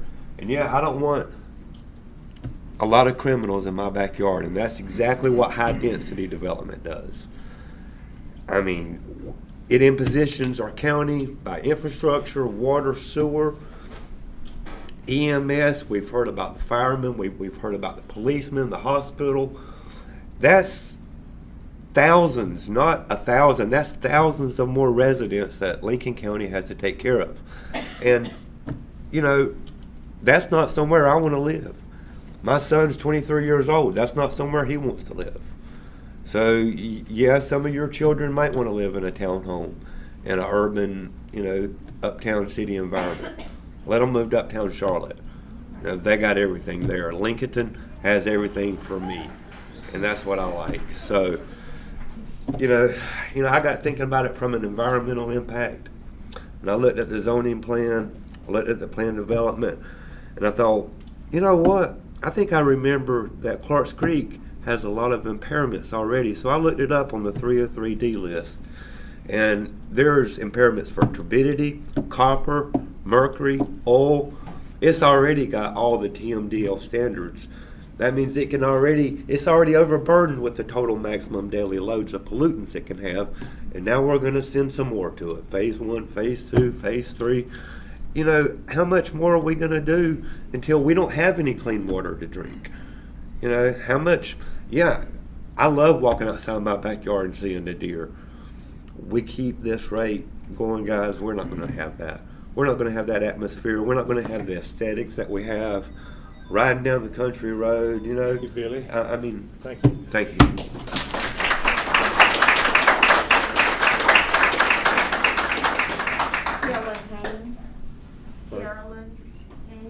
Carolyn Haynes.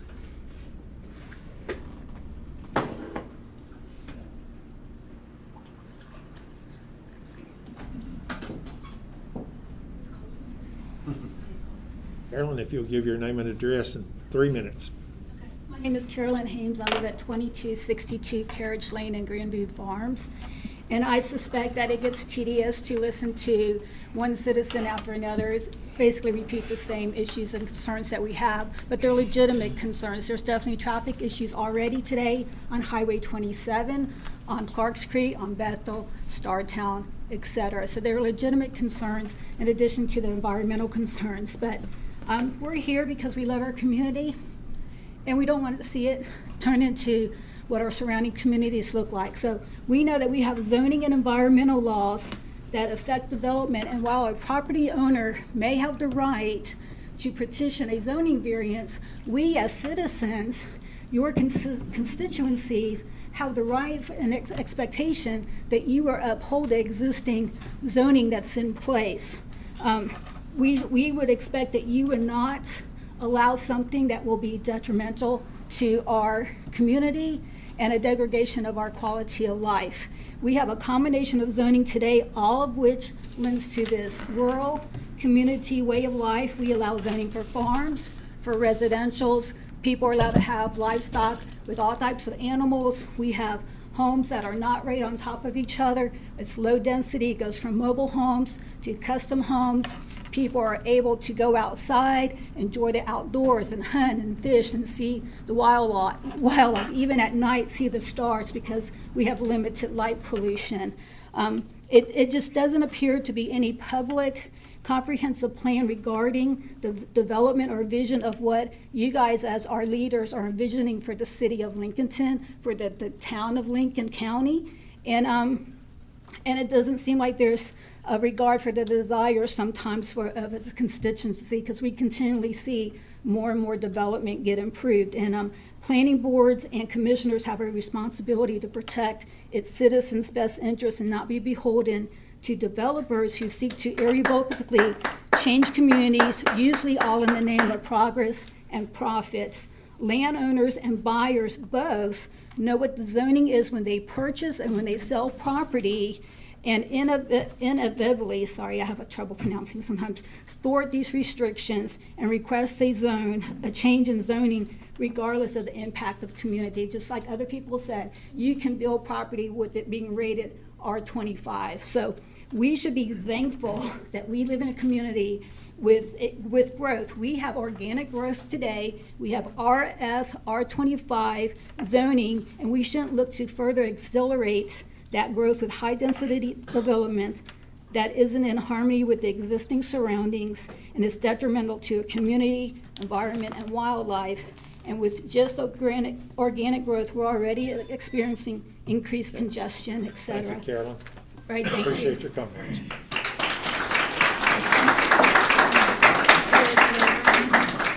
Eric Leonard.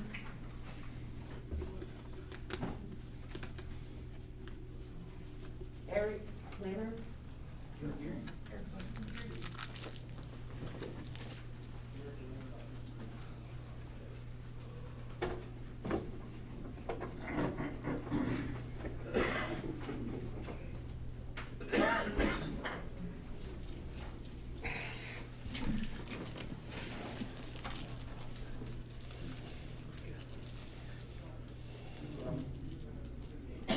City left, man.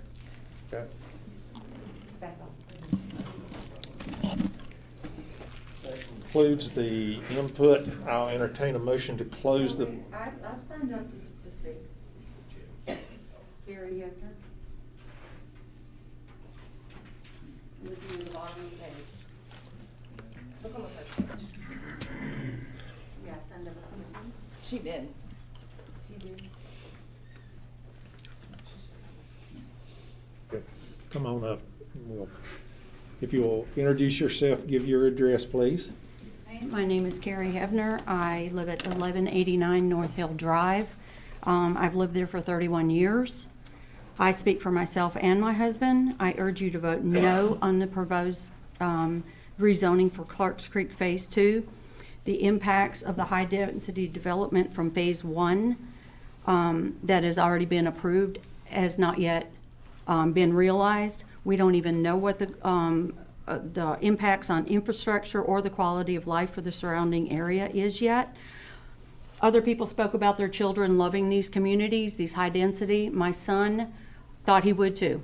He moved into one, and in less than 5 years, he hated it. He just got out of it and bought a single family home. So not every young person wants this. Phase 1 already occupies property on Startown Road and Clarks Creek, so they can have an extra egress to make the congestion on Startown Road less. Phase 2 is not needed for the extra congestion. If they want to promote safety or infrastructure for fire department stuff, they could easily cut in a side road on a side entrance on Clarks Creek.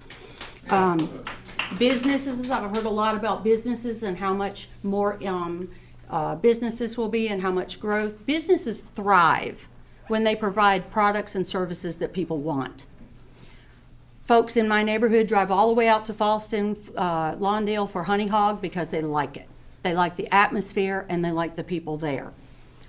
Local Roots and Provisions, Untapped Brewery, Brick Tree, all these places are thriving without the high density development that's being proposed.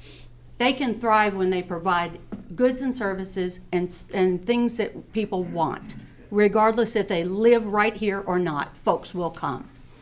I'm not opposed to all development, only this high density, rapid, uncontrolled development that once it's put in, we can't change it. This land can only be developed once in our lifetime. Maybe 100 years from now, they could go in and knock down blocks in cities and stuff like that and redevelop it.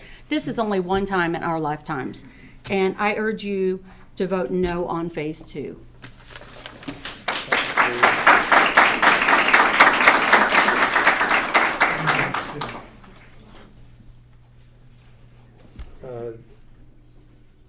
Sir.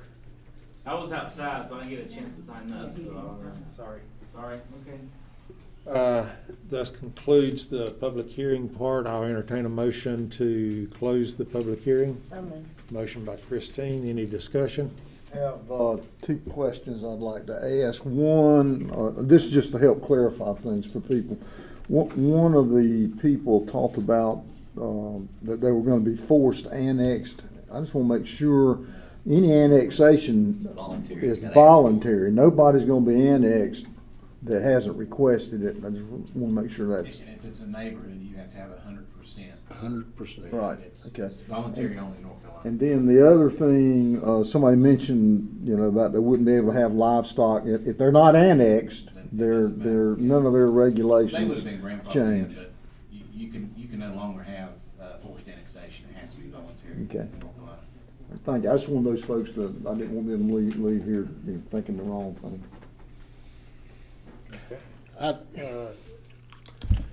The motion has been made to close the public hearing. Did you have?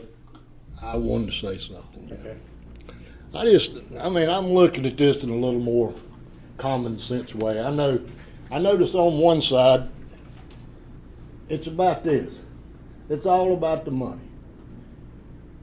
And on the other side, it's about the way people live and how they're going to get along in this county.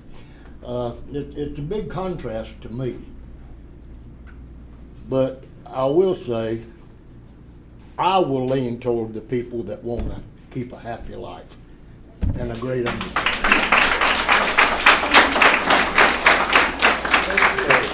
All those in favor of closing the public hearing signify by saying aye. Aye. Anyone opposed? Motion carries. Now I entertain a motion to either approve or deny the request.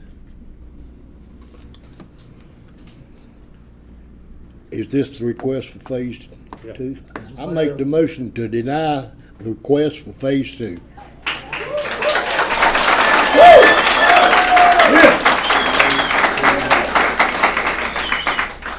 Motion has been made to deny the request. All those in favor of denial signify by saying aye. Aye.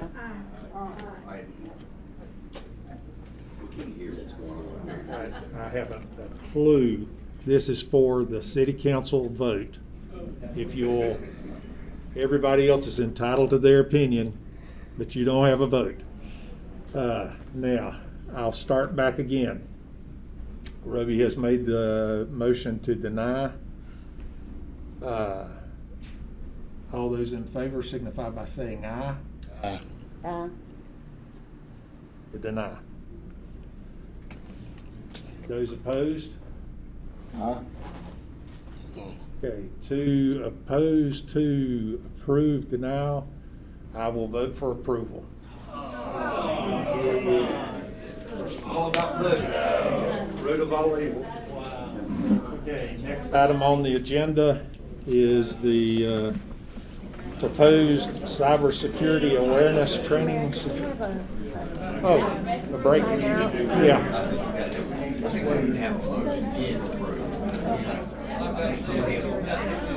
The motion was to deny. Vote ends, but you have to have a motion for Okay, it was a tie vote. I'll entertain a motion to approve. So moved. Motion by Marty. Any discussion? Hearing none, all those in favor signify by saying aye. Aye. 2 ayes. I then will break the tie and I will vote to approve. Now, is that it? Same thing you don't want to break. Yeah. Has anybody got a Well, fur no, coat? since this had already been recommended by the planning board, we don't have to do all the rest of that, do we? I would do it Just to be safe? Yeah. Okay. Okay, let me go back to my further notes. Okay, now I entertain a motion to approve the statement of consistency for approval of request. Motion by Christine. Any discussion? Hearing none, all those in favor signify by saying aye. Aye. Anyone opposed? Motion carries. Now I'll entertain a motion to approve the amendment of the land use plan to show the property in the general business planning area. So moved. Motion by Marty. Any discussion? Hearing none, all those in favor signify by saying aye. Aye. Anyone opposed? Motion carries. Rob, thank you. Thank you, Council. Appreciate it. How's traffic down east, Rob? How's traffic down east? Okay, now, before you start, Chris, we're going to take a 5-minute break.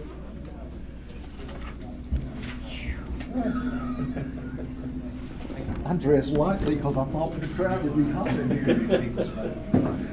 before executive, is that the second thought? Only two that were for Greg, Brian, and Trent. Only two city residents. Everybody else. I'm serious, I'm not watching Just take the mics out. Okay. The mics out.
Resume our meeting. You bunch of now, the next item on the agenda, and I told Richie before this meeting, I don't have a clue what any of this stuff means. Chris. And I want to thank you for keeping us confused. Okay. But it's about proposed cybersecurity awareness training subscription. And I now know a little bit more about it, but I know just enough to be dangerous. Okay, Chris, I'll turn it over to you. what I plan on bringing into the city is Know Before. It works two ways. It explains cybersecurity to everyone, because the weakest link in cybersecurity is the person running the computer behind the end. So part of yeah. Well, I'm just saying, in today's climate, with everything going on, cybersecurity is at the utmost importance of what we need. So this is a two-headed spear right here. it's going to add a phishing campaign into our infrastructure that we don't currently have. We notice it, and we do a good job of catching it and communicating when stuff does happen, a la asking for gift cards, asking for crazy stuff, and you guys do a good part reporting it to me. So this adds that aspect into it, and also adds a presentation, not a presentation, but a, I didn't have that up. Here we go. Adds a little fun video and testing software behind it. So you don't necessarily get slapped on the hand when you get a bad phishing email and you click it. What this does is gauge a score and kind of gives you feedback based on what type of email you got and how to make yourself better in the cyber world. It's took me 5 years to get used to my old one. Now you're gonna change on me. No, we're just adding to it. It is the same email, same everything. We're just adding a security feature to it and giving you a little bit of training on the side. So I bring this before you. We have a and obviously we don't need the training, So. A little addition. Any questions? I could go over numbers and the hierarchy of it, but for the no questions. No questions. No, we're in your hands. Leave that in your hands. Okay. I could dive into it. I can show you this nice inside band video. It's very nice. It's British. We appreciate Radio. that. Okay. I need to take a. Is it a contract? Yes. I'll entertain a motion to approve the request to do cybersecurity awareness training and enter into that contract. So moved. Motion by Christine. Any discussion? This is for all of our employees as well as council, or do we matter? Anybody has an email? Yeah. Anybody has an email. Anybody has an email. Okay, all right, good. So if you start to get some funny looking emails, it might be this software. I'm already getting a few funny looking ones. Yeah, I've got 45 in the last few days. There'll be plenty of Taco Bell emails, so do not click for the free burrito. Just let it go. Let it go. We'll report that. We'll report back next budget retreat on how we all did. Yeah. Okay. All those in favor signify by saying aye. Aye. Anyone opposed? Motion carries. Thank you, Chris, for educating us. Next up is proposed lease agreement for security cameras for city property in various locations. And Chris, you're up. This one I understand barely. Barely. I got you. So what we plan on doing is putting a tsunami product in eventually Parks and Rec. Use it downtown, use it pretty much all over the city. But what tonight is for is the approval for 2 of them that we're going to do at Betty G. Ross. I got that right here. And now eventually we're going to go with this with all of the security. Correct. With this product, we'll be able to cover all the rail trail and the downtown and other facilities like our water treatment plant, wastewater treatment plant, public service center. So we'll be utilizing it. And what we have found is with the equipment we've been purchasing, within 2 or 3 years, maybe 5 years, it's outdated. We have to make repairs. This is a product we can lease, and it's actually 4 cameras into one. And if something goes wrong, they come out and fix it. So I think it's a better way to go. And not just 4 cameras in one, a full 360 of wherever we put it. So you get full on PTZ to what direction you want to take it in, and you also get everything around. So the first 2 that we're talking about at Betty G, we have one that's going to cover the front of the park. You'll see the basketball courts and everything here with number 2. And then we have one that's going to kind of cover the back of the park right there at the playground and the whole back side of Betty G. So those are the first 2 that we looked at. But we built out the project fully downtown of what we would need. And we have a plan in place of 100% coverage of the rail trail. Good. Security. How secure are they compared to regular cameras? From what we hear, it's been tested that they can handle a bullet and 45, and they can bring it back. I don't know if that means they can handle 4 15-year-olds or 14-year-olds. They're gonna be Don't mounted high put enough. them in a middle school. They're gonna be mounted high enough. We won't Yeah, worry they're about that unless they 12 to come apart. 14 feet on a pole. Oh, okay, okay. Now, they have a 36-hour memory, is that what I No, read? 30 days roughly. 30 days? Yeah, 30 Okay, days. And then after 30 days, we don't have to do anything, it just starts re-recording on the backside of that. That's correct. And so we could go back, if we knew something happened 10 days ago, we could go back 10 days and download that, provide it to the police. This company is based out of Asheville, North Carolina, and they are mainly, I say mainly, but they're mainly in housing authorities, because housing authorities are typically high crime areas, but they are the only government service administration approved security system as well. They did NASA, I'm trying to think some of those other places they did. Chris and the guy, the rep from Tsunami, walked the walking trail the other day. And when we get the cameras in place, future, when someone enters on lots, they'll be on a camera from the time they enter all the way to City Park. If they walk the whole trail, they would hit a camera. You would see them the entire time. So we'd have a camera there at Congress where we've had trouble with break-ins in automobiles? Yeah. I mean, not necessarily have it there, but it would be under And the surveillance. difference is where we've had a camera, let's say at Betty Ross, we had to choose whether we wanted to put it on the tennis courts or the entrance or, you know, the swimming pool. With just 2 cameras, we'll basically cover that whole area. And you'll be able to see detail. You'll be able to pull it up and actually see detail compared to now it's according to what the angle was, whether you do or not. And what's the projected timeline for deploying all of these? Either 1 to 2 years. Is that a financial issue, or we're not sure how well it works issue? No, it's a financial. So I'm looking at a 1-year plan versus or a 2-year plan, and it's purely financial. And the 2 could actually be in around Easter, if we. According to this high crime rate, I don't know where that came from. We've been in the top 50 safest cities in Australia for the past 10 years. Was that? Yeah. I don't know where that came from. I don't either. I was sitting there thinking, we get a report every month. I don't see that, but anyhow. Yeah, pulled up Lincolnton, Georgia. Well, I thought about that, because sometimes it'll come up like that too. But this, because it is gonna be a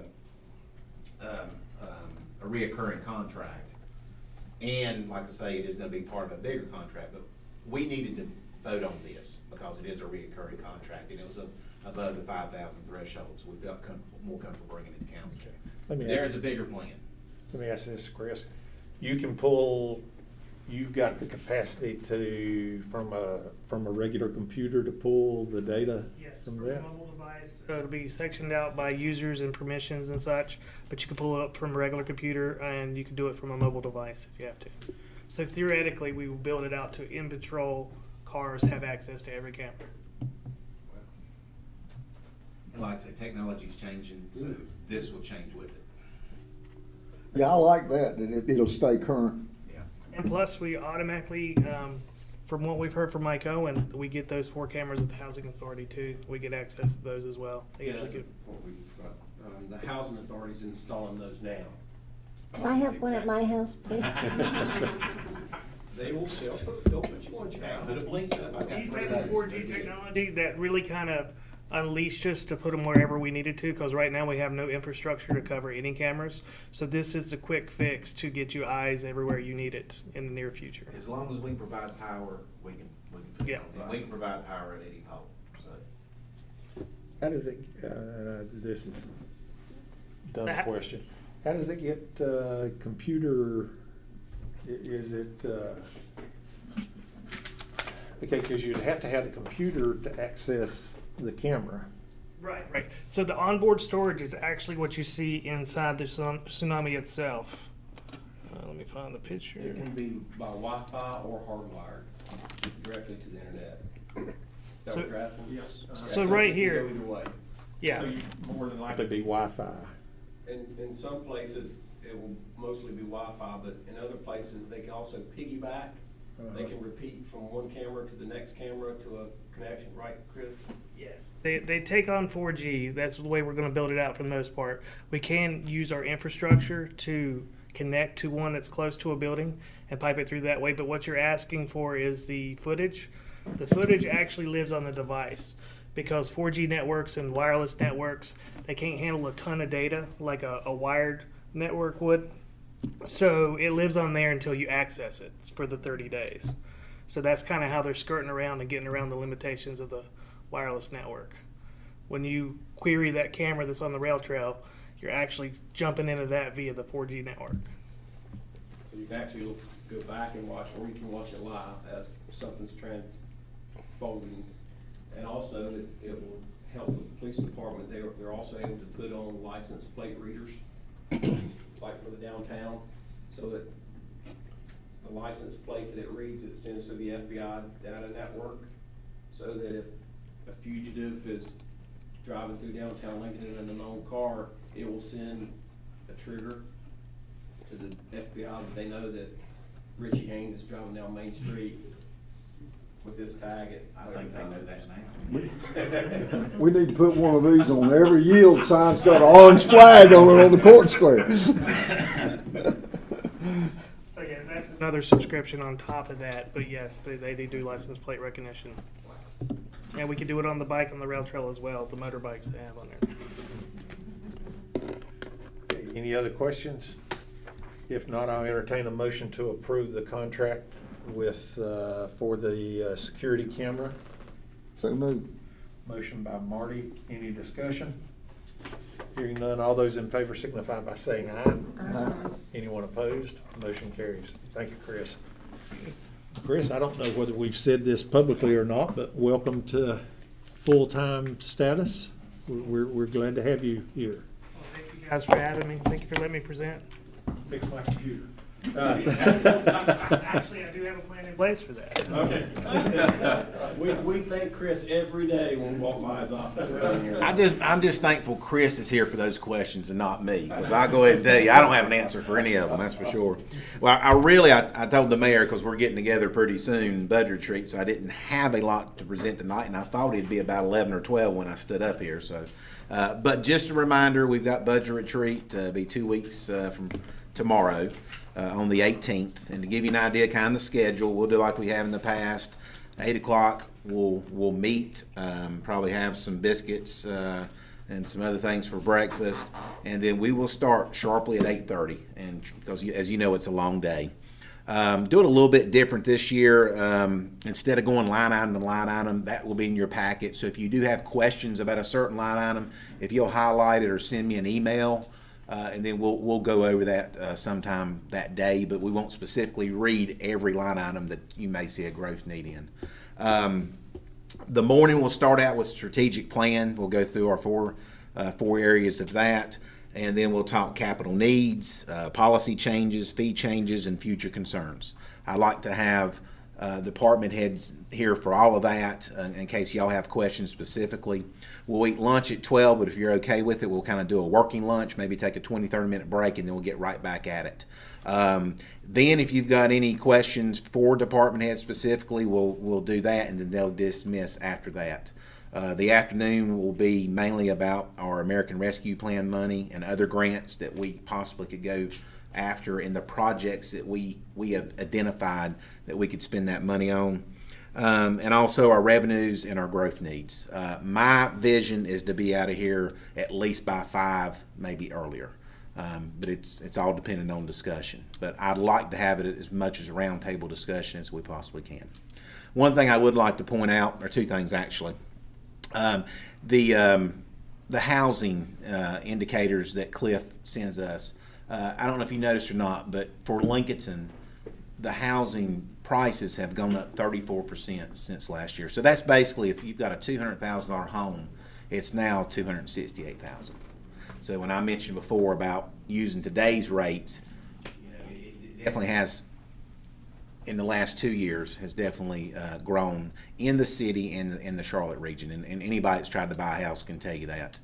Secondly, myself and Sergeant Green and Officer LaFone, who is our new downtown officer.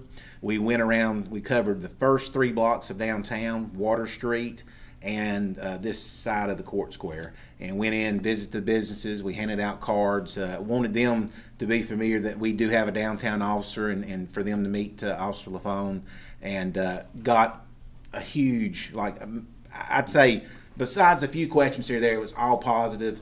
We did talk about the homeless population. We talked about, you know, nightlife and having somebody here in the evenings. But his normal hours, he will be here every Wednesday, Thursday, and Friday from 12 to 10.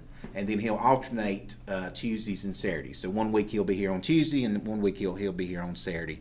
But I'll keep you updated. And we're going to continue to, like I say, work with our merchants and see what we can do to improve our downtown, make it safer, and a you know, better place for people to come. But we've got a really, like I say, a lot of positive feedback, and thankful that what the city council has done in our downtown and continue to improve.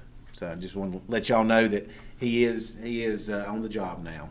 So any questions? Thank y'all for that. I think that's really gonna help at least raise the comfort level of our business people, and that visibility of an officer, I think, will help keep the homeless sort of moving away from Main Street. And you know, a simple thing like we had some, especially like our accounting firms right now. I mean, as you know, they're working late, and we told them, said, you know, if you're going to be leaving by yourself, just call Comm Center about 30 minutes before. Let them know you're going to be leaving, you know, your business. And I said, and an officer, unless we've got something major going on, can come and make sure you get to your car. So it's simple things like that. So it was reassuring, I think, for the business owners that they're going to have somebody that they know. They've got his cell phone number now. They can call him. And two, like I say, if they have security issues or needs, he can assist them with that. I would like to say, though, because, you know, it's budget season, if you do still have something specific that you want to talk about at Budget Retreat, please let me know. And if you and I have talked about it, if you don't mind, send me an email as a reminder too. I've got all my my notes on things that we've talked about. But anything, like I say, that you want to talk about, let me know, and we'll discuss it either in the morning session or afternoon session. Okay, any questions of Richie? If not, let's see. Public comment. Did anybody sign up for public comment? Thank God. News media, there isn't any news media here. I will entertain a motion to adjourn. Yes, sir. Motion by Roby. Any discussion? Hearing none, all those in favor signify by saying aye. Aye. Anyone opposed? Motion carries.